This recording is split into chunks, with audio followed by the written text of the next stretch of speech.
all girls, all women's meetup group. And I took a cruise to the Bahamas and had a great time. Nothing happened to me. I chilled with the locals, jumped on the back of a truck, was eating chicken on the back of a truck in the Bahamas. Oh, yeah. It's just, usually going to other countries is, a lot of times people are pretty friendly and helpful. I came to Playa before the holiday time. So right before Thanksgiving, Christmas, New Year's, all of that stuff. So the Black expat community was able to, show me that we can live here and be here and thrive here. So that's what I learned a lot of. If someone else is doing it, you probably can do it too. So it's like, if you see all these people traveling, it's really not much to be afraid about. Things do happen. However, you can't be afraid because you can be sitting in your house and something can happen to you. You can be in your car, like anything can happen to you. So you gotta be open when it comes to, especially with living life. We get to two things we can get as a Black community: our mind and our money. Mm-hmm. We all right. And we good. So if you could just introduce yourself and maybe say a little bit about your background. Well, my professional name is Kel The DJ, and everyone calls me Kel. And I've been a DJ for about 12 years. And professionally, I changed my name about 5 years ago. So I've been on a kick for the last 5 years. Okay, so can you talk about some of the challenges you faced as a Black female in a male-dominated industry? Okay, so as far as that goes, I've actually witnessed the changes between when I first started to now, because once I started, I met a lot of female DJs at the time. It was actually my DJ mentor. He would gather us together. And so I would see female DJs every now and then, but it was very rare. And so coming into a male-dominated industry, I felt like I didn't have a voice at first. I didn't know how to find a mentor. So I did everything myself as far as learning at first. As far as from when I started until now, it's a major difference because there's a lot of female DJs getting spotlight nowadays. So, What advice would you give an aspiring Black female DJ?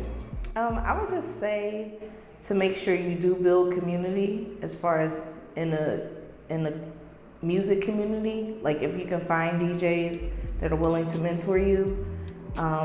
It took me a long time to do that, so I wouldn't advise waiting as long as I did. However, there are DJ schools that are available.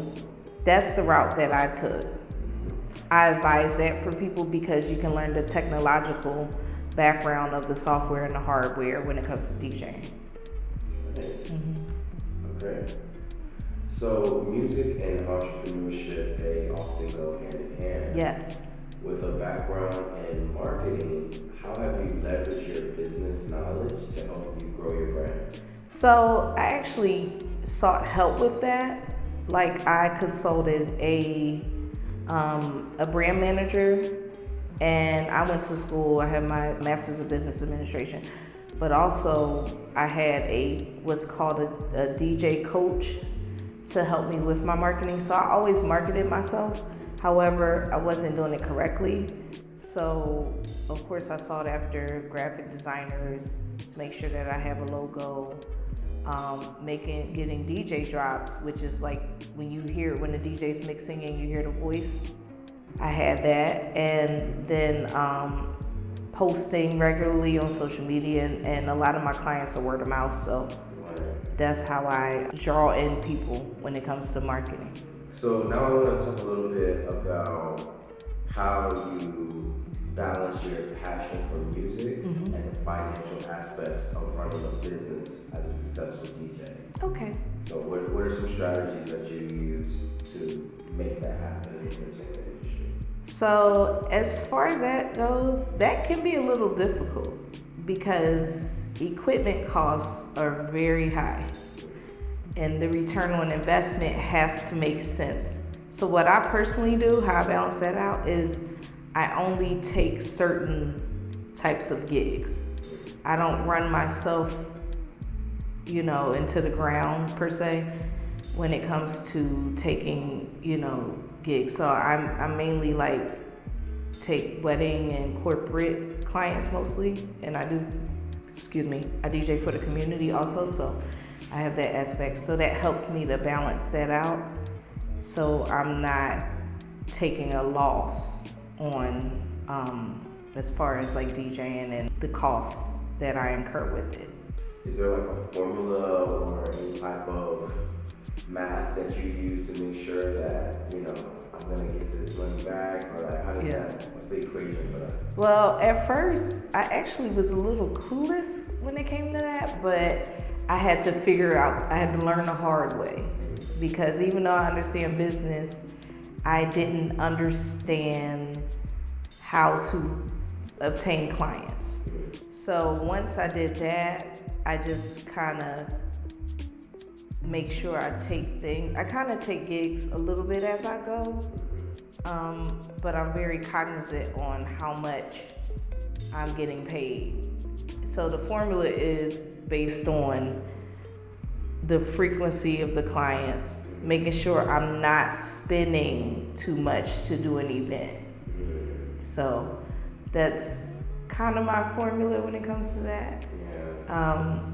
But also moving, I have to incur, put that cost in there too. So when I move around, I have to make sure that I'm not spending too much to do an event. But that can happen at times. So it can be a little fluctuation. Yeah. Especially because I DJ'd with the pandemic happening. So it was like taking losses, but also gains. So, yeah. I understand that. So financial literacy is crucial for millennials. Yes. Especially when it comes to achieving their business goals. What advice do you have to young Black entrepreneurs who are maybe struggling to take control over their finances? As far as when it comes to millennials, because I know millennials have had a lot of things thrown at us, especially within the last about 10 years or so. So I say to them, as far as financial literacy, and this is something I had to learn, to make sure I'm careful at making sure I have the proper education, because that can be a factor in what you do. Doing something that you love on top of that, because if you're doing something that you don't love, it can add stress to that. So finding something that you're good at and that you can basically monetize and capitalize, and then it can help you grow and to make sure that you're in a good spot. But just taking anything on, I don't advise doing that, like overwhelming yourself. Yes. So. Do you want to elaborate? That's what I was thinking about. So I know that there are people that will have a day job and then they take on, they might do rideshare apps, they might be a driver for a rideshare app on the weekends. And I mean, I advise doing that if you're, building up a savings, but make sure that, of course, you live within your means, but sometimes that can be difficult too with the rising costs of everything. So I advise people, and this was advice that I was giving myself, to just basically go after the highest thing you can go after. And I know it's not always easy to do that, but try to find a field that does pay well, and then you can move up on that. But I know plenty of people that don't have the education and they, they make sure that they have a job that pays good enough. But if you're an entrepreneur, that's also different. Like, you might have to take certain jobs to get there. Right. So that's not always easy, With entrepreneurship, you have to make sure you have your ducks in a row. And so entrepreneurship, like I said, is ups and downs with that. So it's not simple. Like, it's not a simple answer to that. If you're building your own brand, make sure that you put yourself out there a lot. Like, almost constantly, so that you can build the clientele. And the clientele, make sure you make your price points so that the clientele understands, okay, this is what I need to pay. That will help bring everything together so that you're actually making the money so that you can be financially well. So that's kind of how it happens for me. I love that. Yeah. So traveling is something that I assume that you have to do, whether it's between gigs or Yes. you're flying back to the States. Yes. Do you have any budget tips that you've picked up in terms of traveling that you maybe want to share with our audience? Yes, it's so funny that you mentioned that, because whenever I travel, I have to make sure I keep my days as short as possible. So I'm supposed to go back to the States to DJ in October. So I have to make sure I plan it all the way out to make sure I have the certain amount of days. And then also, there are some clients that do cover travel, but not in all cases. So it just depends. Usually I like to DJ where I'm at, and that helps a lot. In the past, I have traveled back and forth, like to Atlanta, Fort Lauderdale, things like that. I've done that. And what I did learn from that is not to schedule things so close together, because it can be an overlap and it can be difficult. So to make sure, like, if you're there 1, 2, 3 days, keep it short. Make sure you don't overspend on food or merchandise, and try to travel light. Keep like maybe a carry-on if you can. For me, I can't really do that because of DJ equipment, so it's a little difficult with that. But yeah, try to keep the luggage small as possible. If you want to go on an excursion or two, that's fine, but just make sure, and especially rental cars, because they can be a little pricey. So if you have I'll have accounts with certain rental car companies, and so that will help me have a discount for a rental car, or I would look for one, maybe a retail website that might have discounts on it. That can help too. So yeah, the cost can sometimes be over what I'm making. It depends. So it is important to get the clients that do cover travel, because that will eliminate all of that. So. So now I want to talk a little bit about Playa, and I want to talk about what made you come down here, because I know a lot of people, they have different stories, whether they're working 9 to 5, getting burnt out, or something happens and they come down. So what's your story behind you coming down?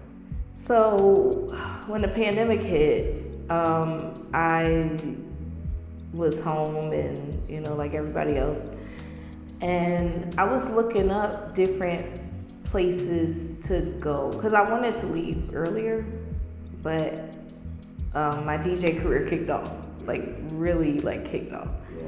So I didn't leave right away like I wanted to. So I was looking up, on YouTube, expats, especially black ones around the country, and seeing where they were going or what they were talking about going. And I saw some women, some Black women entrepreneurs actually in Mexico. And I was like, okay, I've never had any issues with coming to Mexico, so that wasn't, part of that. But I ended up researching, and my lease was coming up on my apartment in Atlanta.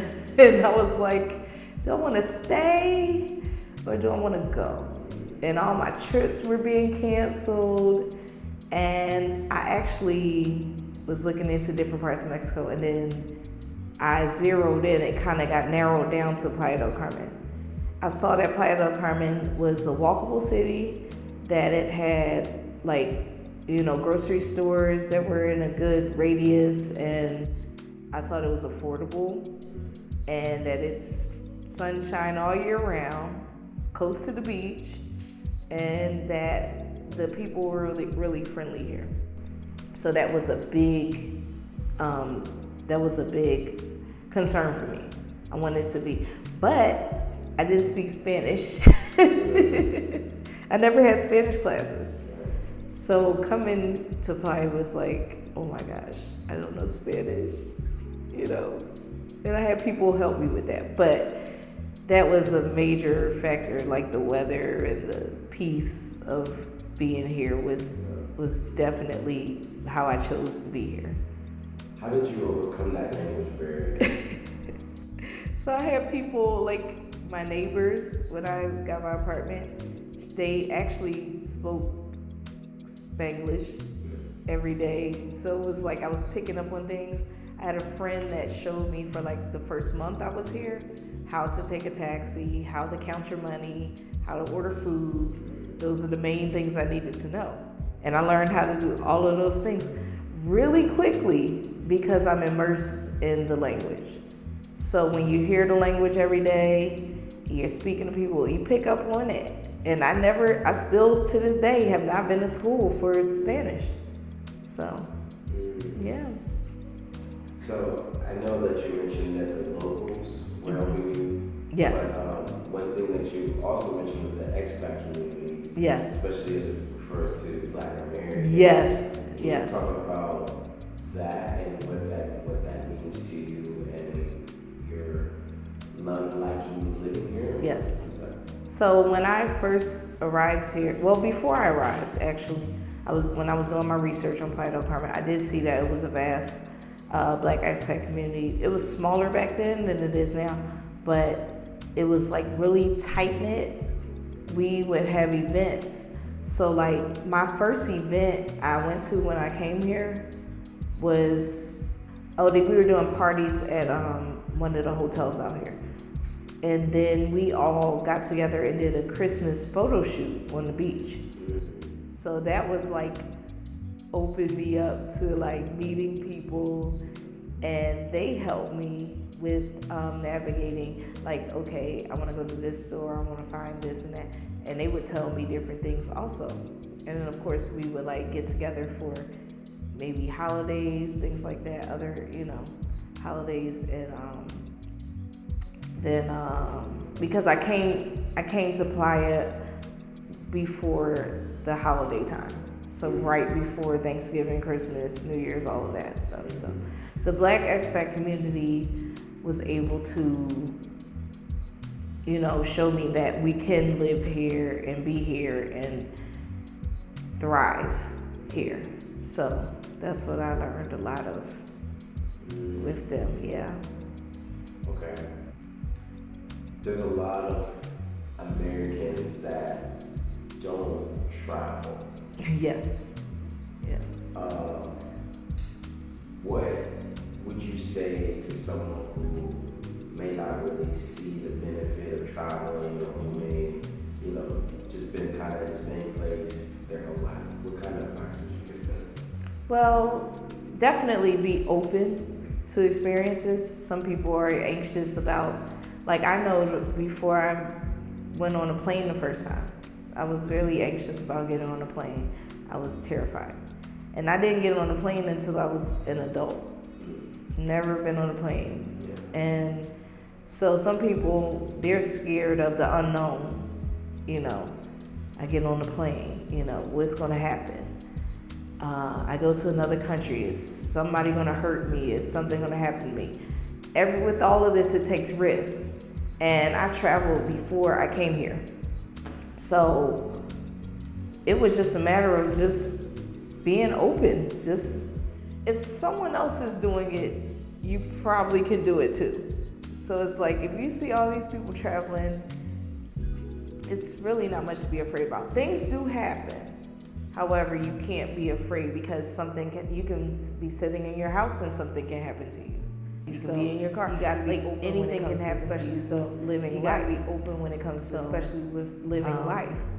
Yeah, if you're in your neighborhood, if you're in your house, I would advise, start small.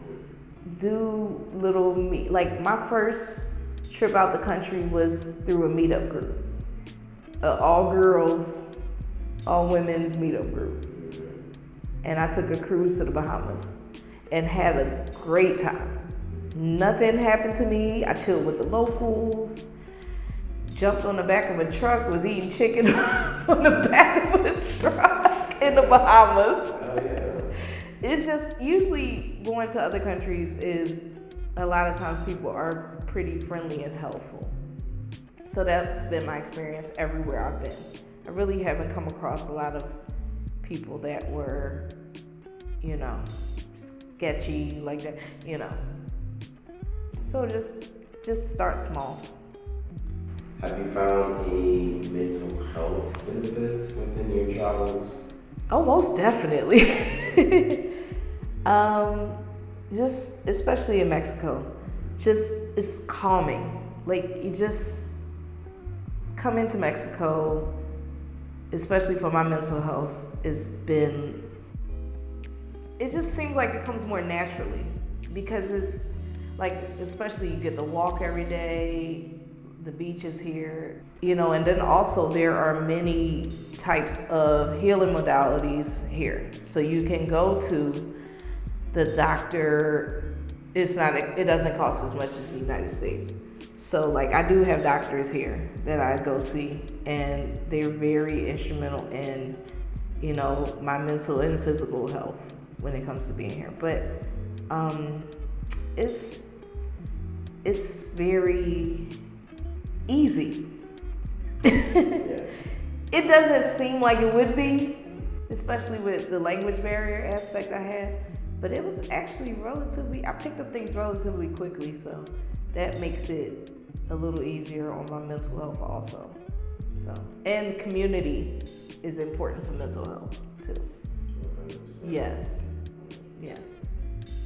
So I just want to say thank you for giving your time to our audience and sharing your insight as a Black female DJ. Is there any questions that I may have missed that I should have asked that you would like to maybe talk about? I don't know. I think I'm good. Where can the people connect with you online? Online, that's fun. Okay, so I am on Instagram at Kel The DJ, one word, KELTHE DJ. I'm on TikTok. Not many posts on there. I lost my old TikTok, but this current TikTok is Kel The DJ _, which is KELTHE DJ _ on TikTok. I have to get my Facebook fan page back, so I'm working on that. My website is, of course, kelthedj.com, but that directs you to my other things. And also on YouTube. My YouTube is under Kel The DJ, so you can search for me. There's 2 people that pop up, but you probably see my picture, see my face, and then you can see like some videos of events that I've done in the past that are on there. Last question. Okay. What does Black excellence mean to you? Black excellence means, as far as Black people go, that we are raised to a higher standard. Like, we put ourselves in a better position. Our ancestors before us were very instrumental in making sure that we have the life that we have now, so that we're able to thrive. So Black excellence is thriving and being ourselves and being our true selves and being happy. That's Black excellence to me. Well, thank you, Ms. Kel, for your time. Again, I appreciate you. Thank you. What you do for the community, and I wish you much success. Thank you so much. I appreciate you. Thank you for interviewing me. I'm really glad I get to reach your audience like this. This is amazing. This is amazing. It's my pleasure. Thanks.